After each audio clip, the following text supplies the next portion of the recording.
He's a cute one, huh? HD, little tiny whoop. This is Ron from OAS Hobby, aka Mr. OAS himself, the creator behind the digiwhoop. So what were you thinking with this thing? There wasn't a digital product that we could do both indoors and outdoors and have a good, fun flight experience with both of them. Really, it's the solution for a digital product that can go indoors and outdoors. One reason I never liked switching to the DJI digital FPV system was because the size of the area was too big to fit in just every ordinary size quad. I wanted to fly HD on something really small so I could fly through trees, so I could fly through tight gaps.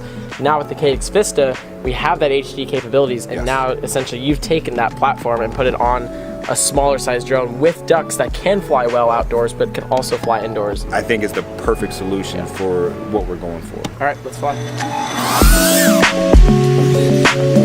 Oh man, I'm not used to flying 3-cell. What do you think power-wise? I think the power is good. I think it's just a little heavy. The Vista adds a lot of weight. Like I'm flying it at mostly full power, but I'm knocking into everything and I'm taking back off, so that's nice. Yeah, I'm really on the throttle, but it's got good power. Ooh,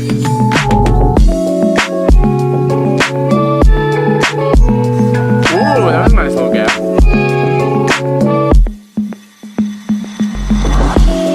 I do like these tiny drones because you can really just fly them with confidence around. I feel like you're starting to get used to carrying the weight a little bit. Yeah, I am. It just takes some getting used to. It seemed like you were at first just trying to fly at like you would your 5-inch. This is really fun. It's like flying through all the gaps. Just lower speed.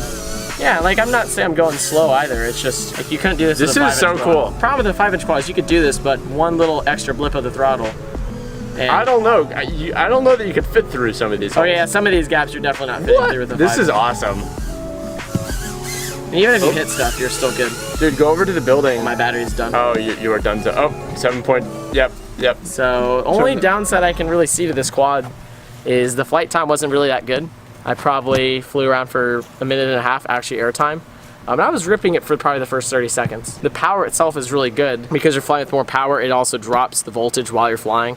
So it just kind of makes it feel a little unresponsive. But when you're just cruising around in the trees and everything like that, it's a lot of fun. There was no way I was gonna do that with a 5-inch quad. All right, I wanna get a shot at this thing. I really like that you can get to the bind button without a special tool, because normally when we're sharing a drone like this, having to get out that little poker tool makes switching the goggles that it's linked to kind of annoying. So that I can just quickly link this to my goggles. I'm happy with that.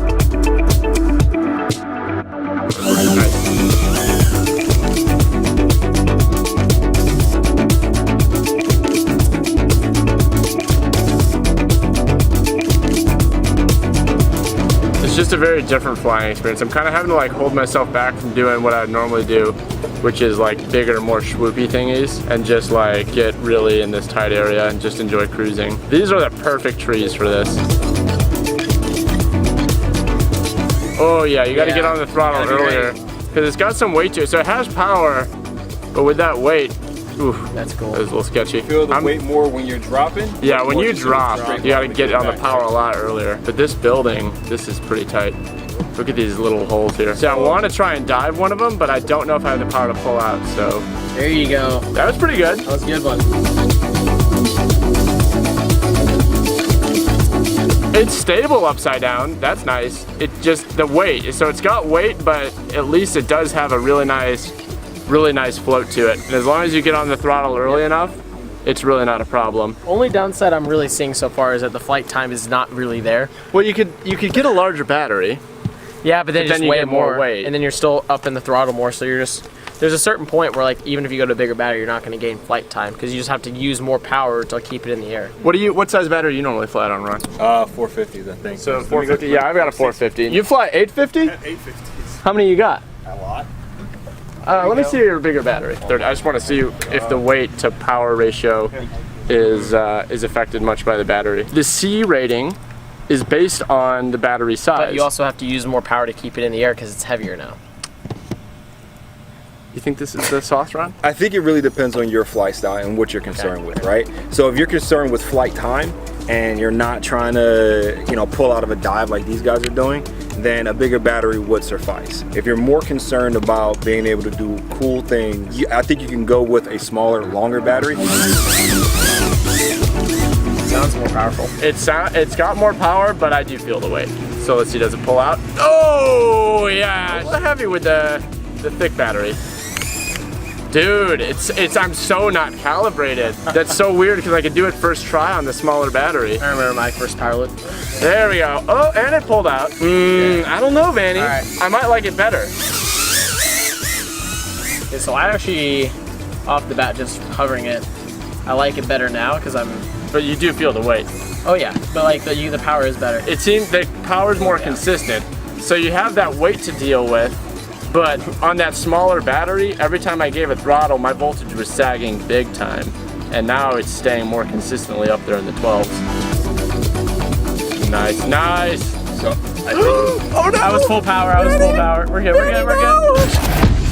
Now there's something you've been doing with the Vista to improve its performance. What's that? Yeah, so there's a feature in device settings called auto temp control. What that does is it basically allows the air unit or whatever unit you're flying to not overheat. So yeah, if the drone is sitting plugged in like it is here, it's already really toasty. And the Vista gets really hot. When you've got everything hooked up correctly, when you arm the quad, it should always go to full power. Yeah. So the way auto temp control is supposed to work is that when you are not armed, it reduces your power output to help the device overheat less. Sometimes it doesn't always work 100%, especially on the Vista. This is an awesome product, but it just seems like sometimes that auto temperature control doesn't shut off with the disarming. If you guys are having issues with the Vista, whether it's on the digiwhoop or just your own personal use of the Vista, just go turn auto temp control off and just be sure to not leave it plugged in for too long, otherwise you will overheat the unit. It'll burn your fingers. It will do that. you cannot record unless it's armed because it's in low power mode. When it's not armed, it's in low power mode. That's a weird little quirk. That's definitely a good. Okay, well, on the most recent firmware as of today, these are just some quirks that we've noticed when flying the Vista as opposed to the full-size air unit directly from DJI. Turn off the auto temperature control and be aware that you might not be able to start recording until the drone is already armed. Vanny, what did you think of freestyling with the digiwhoop? You know, I enjoyed it, but to be honest with you, I got a little bit bored. I just felt like if I had more power, I could pull off some more tricks. I think I need to do something else with the quad. Like, I need to do more with it. Well, I think your style leans more towards like cinematic stuff. So I want to know if you can get some micro cinematic footage. Okay. And what better thing than good old drifting? Oh, shoot.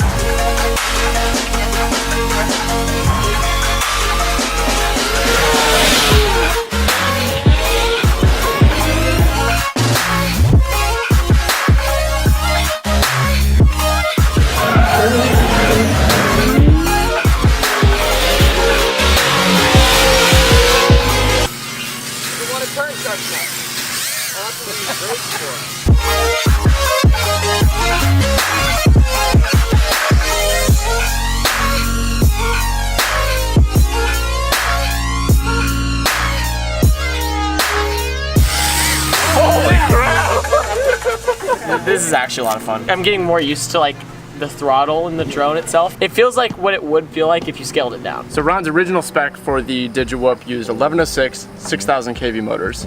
For the Rotor Riot version, we are using our dab motors, which is an 1104 7500 kV. Yes. So you lose a little, maybe low-end torque because that motor is smaller. Yes. But you're gonna gain more high RPM. Yes. Which for us, I think we like because we can, you know, kind of maintain a higher speed. It's going to give you more agility because the motor's going to be a lot more responsive.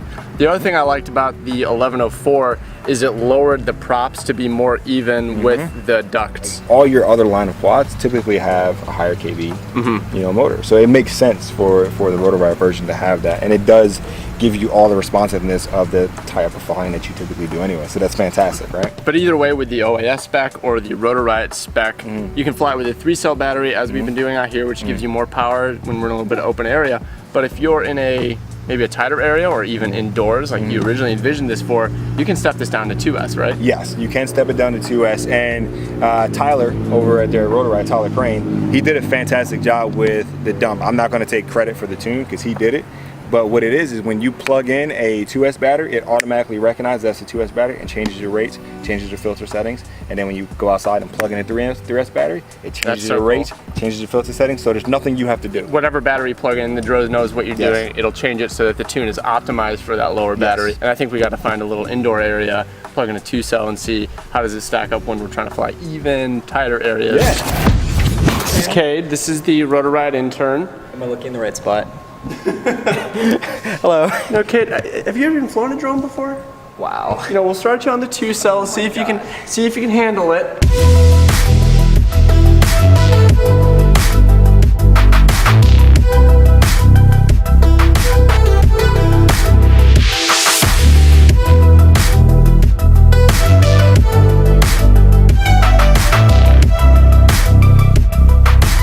I'd like more power, for sure. If I were to buy this swoop, I'd probably go for the 3 cell, but I definitely think the 2 cell is doable. You don't have to change anything, you just use either battery. That's true. So what's nice with the 2 cell is that lower power, lower responsiveness, I think makes it a lot more controllable. Yeah. I mean, you were flying through a lot of these tight gaps. It was definitely lacking the power, so let's see, let's step you up. Let's step you up to 12 volts and see what you can do with that. Oh, big boy, 12 volts.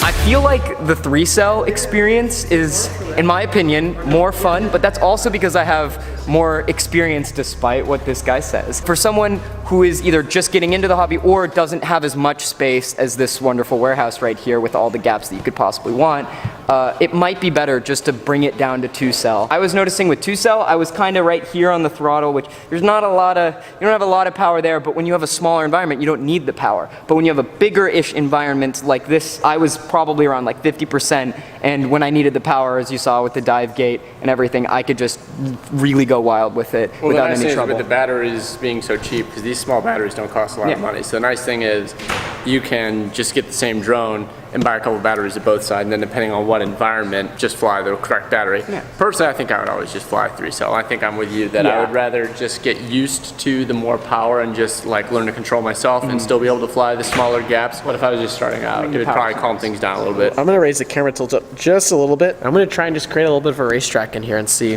what I can do with this squad.